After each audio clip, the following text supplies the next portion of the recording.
Hey, happy holidays, what's up? And today I'm gonna do a review on The Flash Season 3. Yes, this will be my last Flash review before I do a review on Season 5, which is gonna finish at some point in the future. I don't know, but anyway, I just woke up, so I act weird.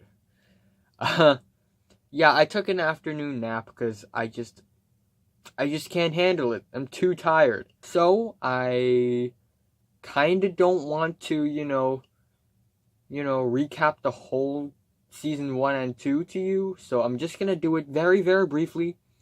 Barry Allen is the Flash. When he was young, his mother was murdered. His father was in jail because of his mother's murder. But in fact, his dad didn't kill his mom. The Reverse Flash did. And then in the future, he got struck by lightning and he became the Flash. And after his mom was murdered, he was adopted by Joe West, whose daughter is Iris West. And then after he became the Flash, he joined Team Flash, which is ran by Dr. Harrison Wells and Caitlin Snow and Cisco Ramon. And things happened. Apparently, Harrison Wells isn't who he said he is, and things happened. And then we move on to season 2, when apparently Joe's wife appears out of nowhere, and his secret son appears out of nowhere, Wally, and then who else? And then we have Harrison Wells again, except he's from another Earth. And his daughter is Jessie, and that's pretty much it. That's pretty much all you need to know. They defeated a villain called Zoom on season 2, and then now we move on to season 3, which started off with the very, very long anticipated Flashpoint, which is an iconic moment from the comics. Anyway, if you don't know why Flashpoint got created, well, basically because his mom died and, other stuffs had happened. Barry actually went back in time and saved his mom. But by doing that, he changed the course of history in its entirety, and now he lives in a parallel universe. Even though I feel like Flashpoint could have been a great episode because it's so interesting. Living in a new life, not as the Flash, it could have been very, very interesting. But the way the episode started off didn't really surprise me all that much. It was actually a little underwhelming because it's going too fast and they're not exploring the interesting bits of living in a parallel universe. And another thing that I don't like about Flashpoint is that Barry still has his powers. I don't understand why, because, his mom was saved and he shouldn't be struck by lightning, and he isn't really the Flash in the Flashpoint. Kid Flash, Wally is the Flash in the Flashpoint, so I don't understand why. But, Anyway, it's still a decent episode. And then we have episode 2, Paradox, where Barry Allen, the Flash, goes back to the original timeline, except because, butterfly effect, not everything is the same ever again, so he went back onto the same timeline, but actually it's different already. It's a different timeline already. He cannot actually return to the original timeline. It's impossible now. And that's actually kind of sad, because all the people, Barry Allen knew, like Caitlin, Cisco, maybe they have all changed. Maybe they have all changed somehow. And maybe the people around Barry had changed somehow as well, and Barry didn't know it. So, if I was Barry, I will never, ever go back in time. Never. Because it's a stupid idea. And when you go back, you actually never go back. And that really, really sucks. Anyway, because of the timeline change, we are introduced a new character, Julian Anderson, played by Tom Felton. What? Tom Felton, who famously played Draco Malfoy in Harry Potter. If you were born in the early 2000s, you may well notice that. But yeah, other than that, there are a lot of huge changes. Like, Iris and Joe didn't like each other. Cisco was sad, and because his brother died on that timeline, and Caitlin was kind of sad as well, and yeah, quite a few things have changed. And again, even though, I mean, that Iris is still the same Iris, I guess, but in actuality, they're not really that the same. All right, they're changed. And of course, Barry wants to fix things and bring everyone into the house and have dinner together, but he messed things up again, and at the end of the episode, he revealed that he created Flashpoint, and it's all his fault that this timeline had created. And that's kind of weird, because why would they believe Barry Allen? Because they've been living this timeline forever, alright? Ever since the beginning. And now, suddenly, the Flash says that this is all not supposed to happen. Like, isn't this kind of weird on their part and not on Barry's part? It's kind of weird, actually, if you think about it, if you give it more thought. And actually, the way the previous episode ended off is also kind of weird. Before Barry went back in time and saved his mom, Barry was on the porch with Iris, and then when he returned, what happened? Did he leave the porch and then return? I don't know what happened in the middle. What is it like for them in the new timeline? In the new timeline, did Barry leave the house and then return the house? Like, I have no idea. It's really weird. It feels like something's missing. Yeah, anyway, we also get a new villain called Alchemy, and he is actually helping people who are metahumans on the Flashpoint, but not in the new timeline, to become the meta, basically. And thus we have episode 3, Magenta. I don't really care for this episode as well. Jesse and Harry actually showed up, and they are actually not Jesse and Harry from Earth 2. They are Jesse and Harry from Earth 3? So Harry was actually called HR, and Jesse was a speedster, or maybe they're from Earth 2. I don't know, but I don't know. I actually forgot. Yeah, anyway, it's pretty cool to see Jesse having speed, but Jesse's character, I don't care for her at all, at all. And then we have episode 4, The New Rogue, and I don't know if the writers made these villains up or were they real, but geez, these villains suck. So we have Mirror Master, right? Mirror Master, or was it Master Mirror? And Top, and they're the new Rogue. The old Rogue is Captain Cold, and Captain Cold is now a good guy. So now we have this, and it really sucks. Yeah, it really, really sucks. Especially for Top, and it's really cringy the way they used their powers. I mean, a man who can travel through mirrors is not as bad as a woman who can make a person feel dizzy. Okay, it just sucks. Also, apparently, Caitlin Snow is secretly Killer Frost. And what else? Yeah, nothing else.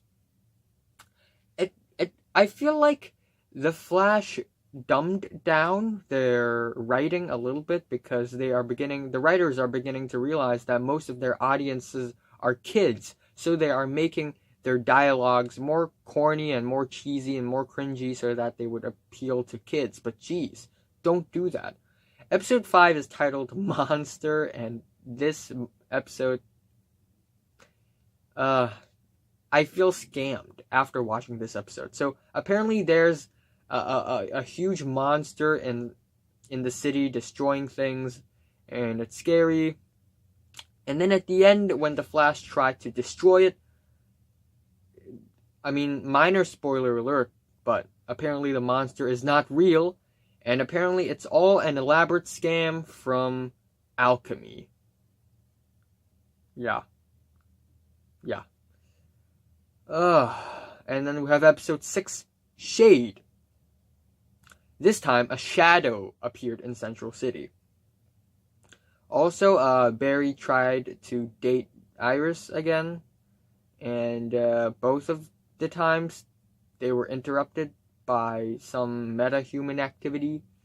And Joe and Cecile were also dating for some weird reason, so here we are. And, yeah. The second half of the episode is better, though. I mean, we learn more about alchemy and what he could do to innocent people. And, yeah, it's a decent episode. The second half of the episode kind of saved it. And then we have episode 7, Killer Frost, which is a huge redemption for the season, in my opinion, because it's the best episode so far. And it's the best episode of the season so far. That is, of course. Anyway, it is revealed, again, minor spoiler alert, but it is revealed that alchemy isn't the big baddie of the season. Savitar is the big baddie. Another speedster, but a very evil one. And, yeah, and the way he's introduced is great. Great introduction. And, because Wally was the Flash on Flashpoint, and Wally wanted to be the Flash, he's kind of jealous, so he actually went to Alchemy for help, and I'm not gonna, further spoil stuff. But, yeah, and then Caitlin revealed her Killer Frost powers, and at the end we have a giant plot twist, and I love the episode. And then immediately after that, we get a huge crossover event, Invasion. And it's the first annual crossover event. We have Invasion. The next year we have the Crisis on Earth X, and then the next year we have Elseworlds, which is a crossover that I had recently reviewed, and we have Invasion.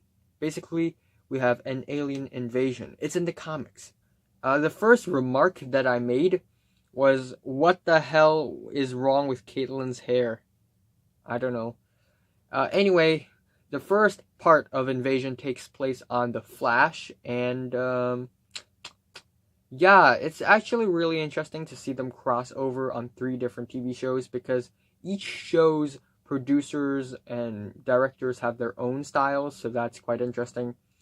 And, anyway, technically it ended, the crossover started in the end of Supergirl Season 2, Episode 8, so, I actually watched the last couple of minutes of that episode, and, basically, Barry popped up out of nowhere, and Supergirl, aka Kara Danvers, was happy about that, so here we go.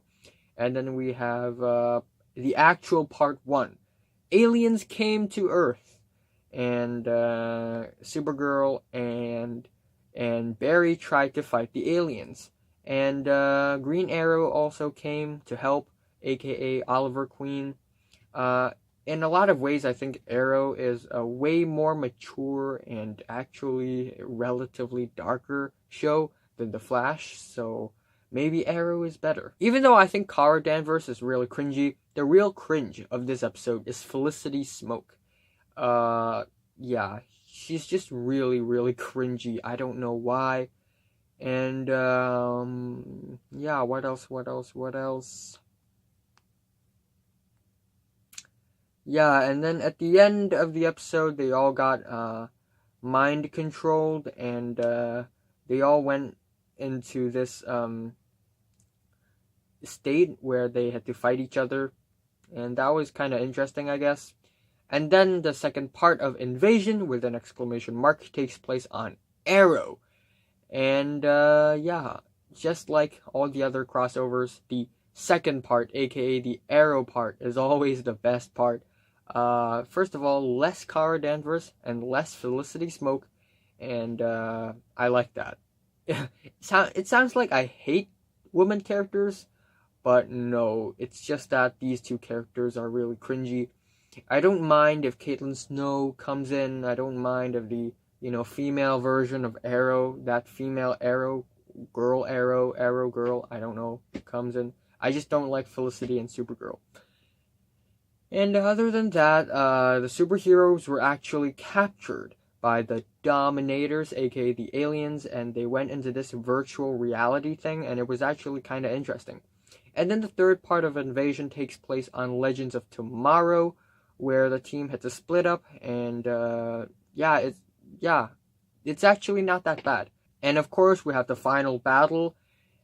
Even though it kind of looks like a very bad ripoff of Captain America Civil War, I still enjoy it a little bit, I guess. Still, the fight sequences, they feel very clunky and pointless and aimless at times. And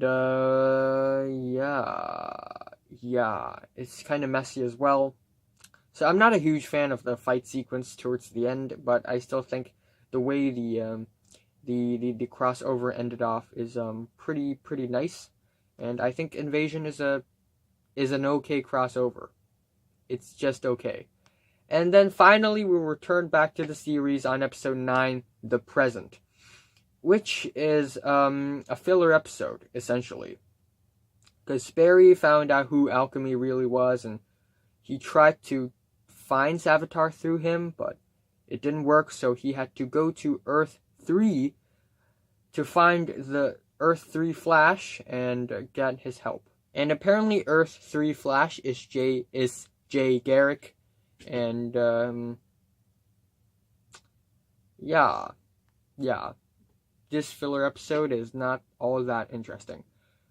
And then we have episode 10, Borrowing Problems from the Future. And this episode is another episode where I actually kind of enjoyed.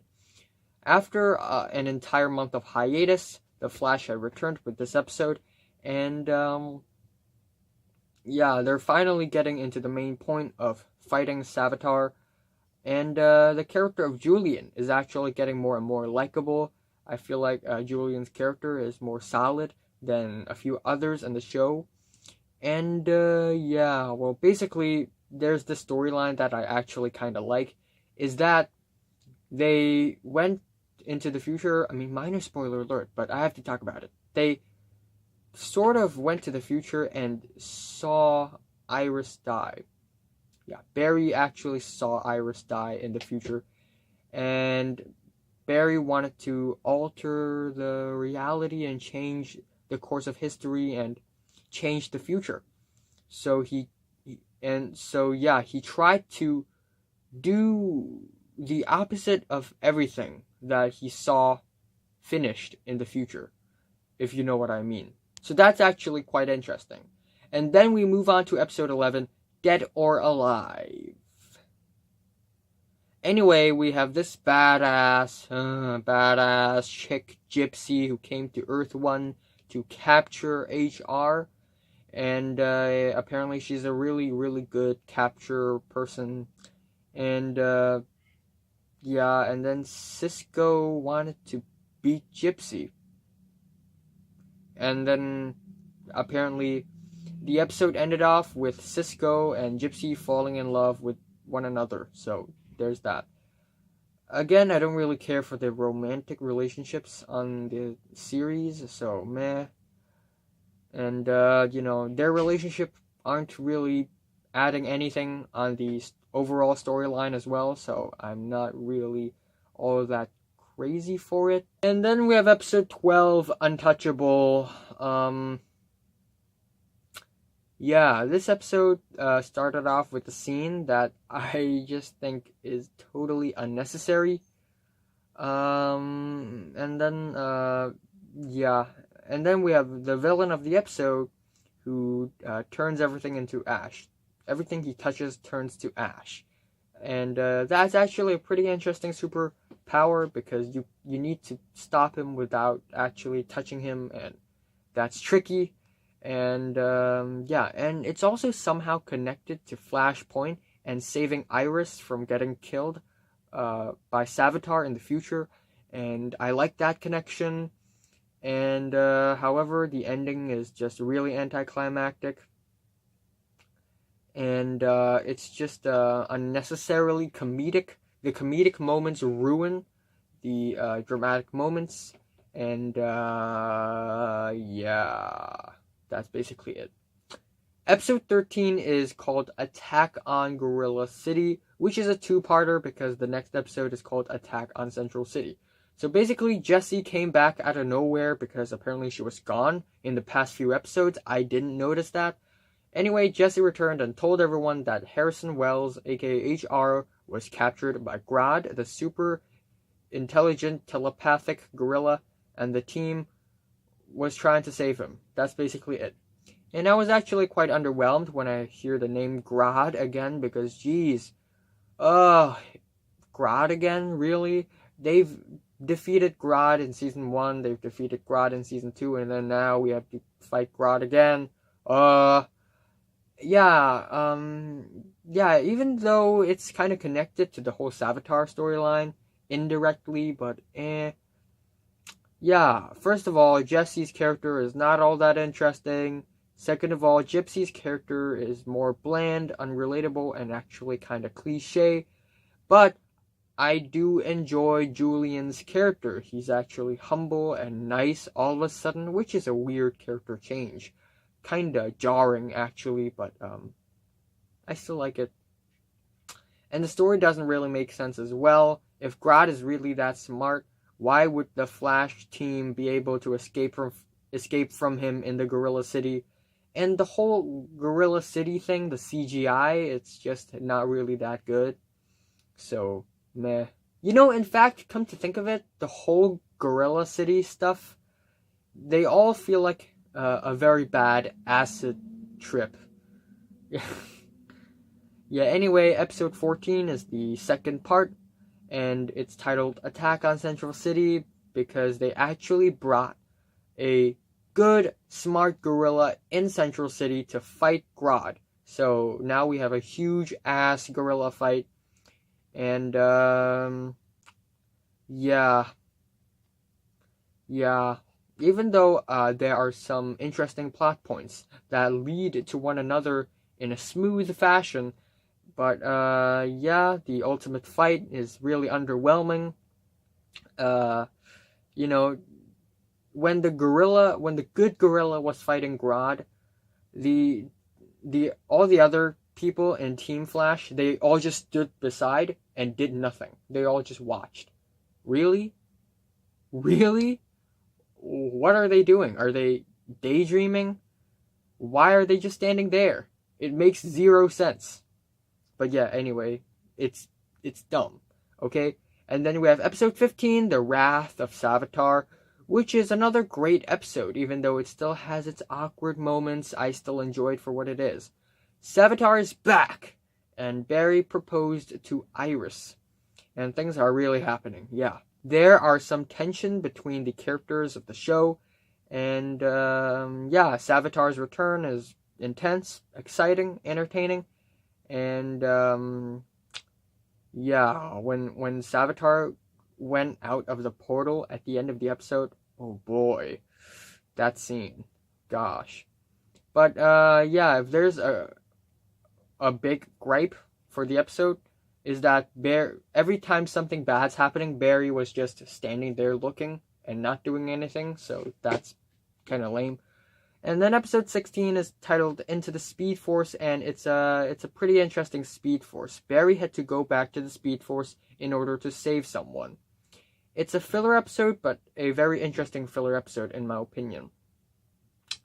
It's like the writers kind of ran out of ideas, but then they have this really good idea for a filler episode at the same time, so I don't know. And of course, I have to talk about that fucking shit-in-ass episode 17. It's titled Duet, because apparently CW is paying every TV show to make one of these stupid-ass musicals. They did that to Riverdale, and gosh, it sucks.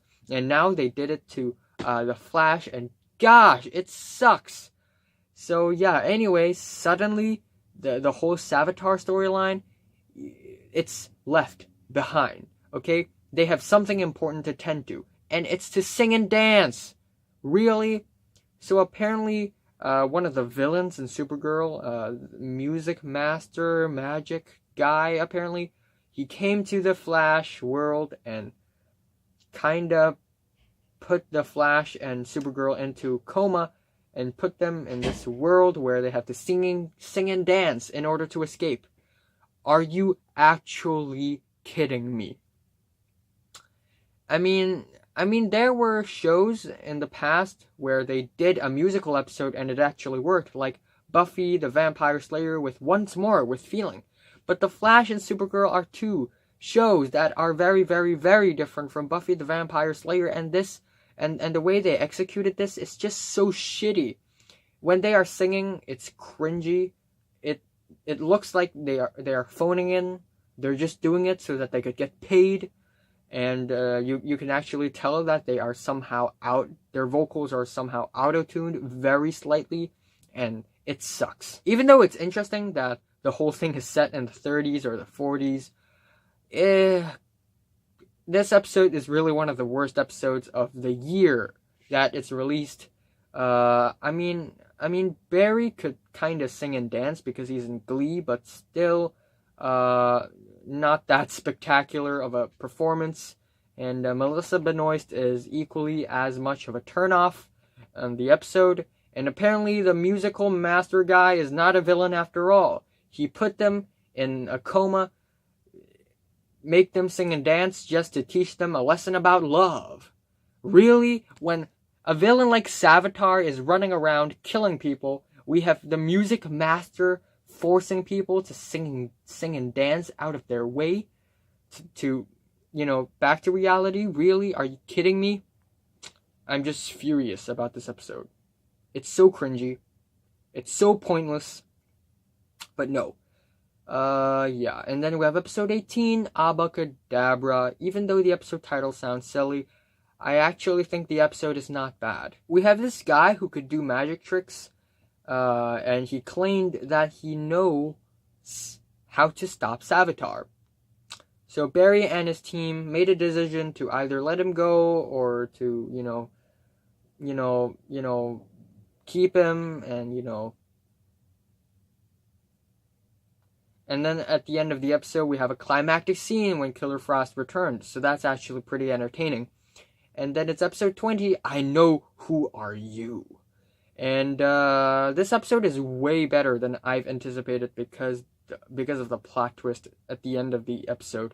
That just really blew my mind. If you know The Flash, they had to put a plot twist in every single season, a big plot twist concerning the villain, and oh boy, the plot twist was actually pretty nice. The other sub-storyline in the episode just paled so much in comparison, and that is the Joe and Cecile storyline. It's just, their romance is just so, uninteresting and boring and dull. Why? Why all the romance? And another thing that I don't like about the episode is Tracy. I completely forgot about this woman. She's clumsy, cringy, and apparently she can help defeat Savitar in the future. But geez, I really don't like her character. Really dislikable. And but still, other than that, the plot twist is amazing. The scene after that is yeah, my jaw was dropped. And then we have episode 19, the Once and Future Flash. And it's another solid episode in my opinion. And it's actually kind of similar to that episode in season 2, Flashback, but instead of going back to the past, Barry went to the future. And yeah, just when I thought the writers were running out of ideas, they started to give these episode ideas that are actually not that bad. Yeah, everyone in the future was kind of old.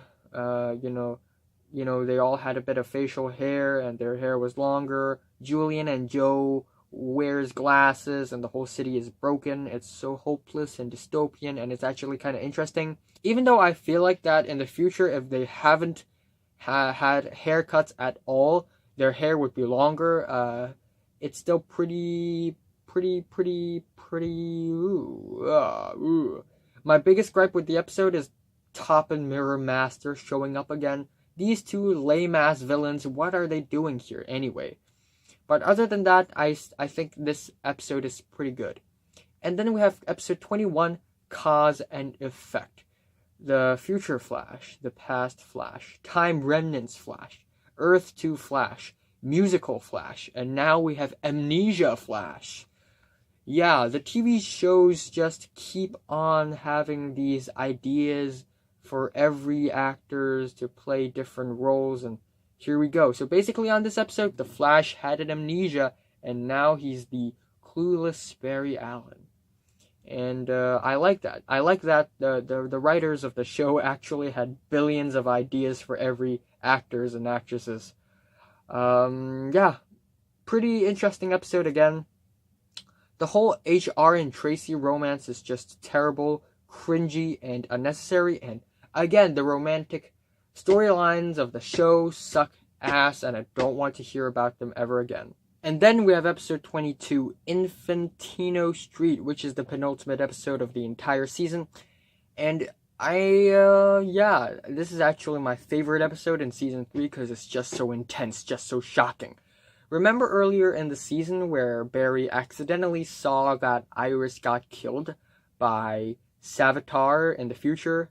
Now, this is the future. This is that moment. We have arrived at that exact moment. And we are about to be revealed if Iris actually dies or not. This is the ultimate moment. And this episode is really, really suspenseful and shocking. Even though right after the episode, we had this theory thing. Well, you know what? I'm just gonna give a spoiler alert. Spoiler alert. Here we go.